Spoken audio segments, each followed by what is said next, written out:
You ask Tiger to solve. This deals with linear equations with one unknown.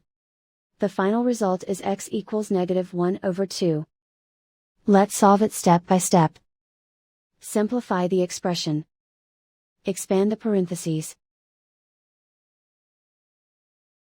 Multiply the coefficients.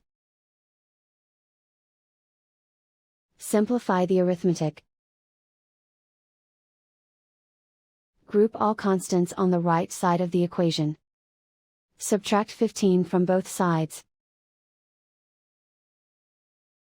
Simplify the arithmetic.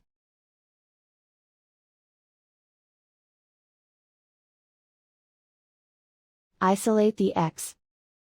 Divide both sides by -12. Cancel out the negatives.